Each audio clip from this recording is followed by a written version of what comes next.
Hello everyone, how are you? I am doctor Alka पाठक।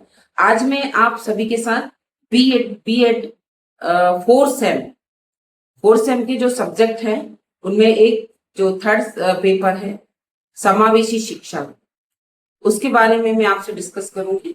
उसके पहले मैं ये बताना चाहूंगी आपको कि जो मैं आपको कंटेंट शेयर कर रही हूँ वो देविल्ला विश्वविद्यालय इंदौर और टट्याभिल यूनिवर्सिटी खरगोन, इनका सिलेबस जो है मैं आपके साथ डिस्कस करने जा रही हूँ।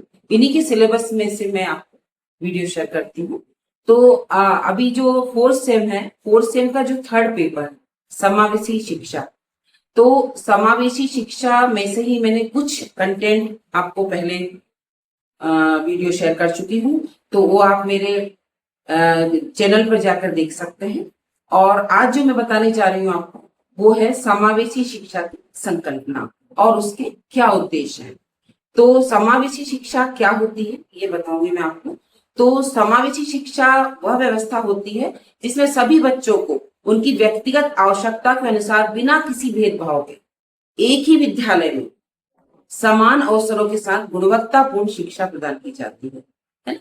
मतलब कि सभी बच्चों को एक साथ, ऐसा नहीं कि जो बच्चे कमजोर हो उनको अलग बैठाएं, गिफ्टेड चाइल्ड को अलग बैठाएं, सामान्य बालक को अलग बैठा के शिक्षा दी जाए। सभी बच्चों को एक ही क्लास में एक साथ बैठाकर, उसमें इंडिविजुअल डिफरेंसेस तो होता ही, पर एक साथ बिठाकर जो शिक्षा दी जाती है वो समावेशी शिक्षा होती है। ये हुआ इसका कंसेप्ट। अब इसके क्या उद्देश्य है उसके बारे में हम चर्चा करेंगे कि समावेशी शिक्षा के कोई उद्देश्य तो होंगे कि सबको एक साथ हमें टीचिंग क्यों करवाना है, क्या उद्देश्य है उसका। तो उसका पहला उद्देश्य है कि सभी बच्चों को गुणवत्तापूर्ण शिक्षा प्रदान करना है ना, तो सभी को जो क्वालिटेटिव एजुकेशन देना। फिर एक विशेष आवश्यकता वाले बच्चों को मुख्य धारा से जोड़ना। विशेष आवश्यकता वाले बच्चे कौन से होंगे? जैसे स्पेशल चाइल्ड जो होते हैं, या वंचित बालक होते हैं, या स्लो लर्नर होते हैं, इनको मुख्य धारा से जोड़ना। फिर है आत्मविश्वास और आत्मनिर्भरता का विकास करना, क्योंकि कुछ बच्चे ऐसे होते हैं जैसे स्लो लर्नर है, उनके अंदर एक कॉन्फिडेंस नहीं होता, तो उनके अंदर वो आत्मविश्वास जागृत करना, इसलिए उनको सब बच्चों के साथ बैठाना और आत्मनिर्भर बनाना कि आप सब कुछ कर सकते हैं। फिर सामाजिक समानता और लोकतांत्रिक मूल्यों का बढ़ावा देना। सामाजिक समानता, अगर हम समाज में रहते हैं तो समाज में सबको इक्वलिटी ऑफ एजुकेशन अपॉर्चुनिटी की जब हम बात करते हैं तो सभी को सामाजिक समानता देना है ना, समाज की तरफ से सभी समान है। फिर है शिक्षा में किसी भी प्रकार के बहिष्कार को समाप्त करना। शिक्षा के क्षेत्र में कोई भी प्रकार का बहिष्कार है, इसको ये चीज ना दी जाए या इसको इस सुविधा से वंचित किया जाए, ऐसी कोई भी बात नहीं होना चाहिए। इसका ये उद्देश्य है।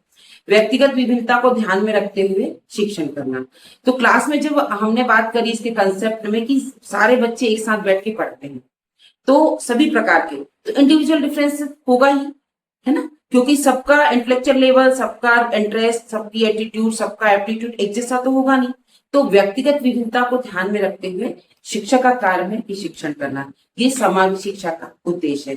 तो आज मैंने आपको समावेशी शिक्षा क्या होती है, इसका कंसेप्ट और इसके ऑब्जेक्टिव बताया। आज के लिए इतना ही। Thank you so much.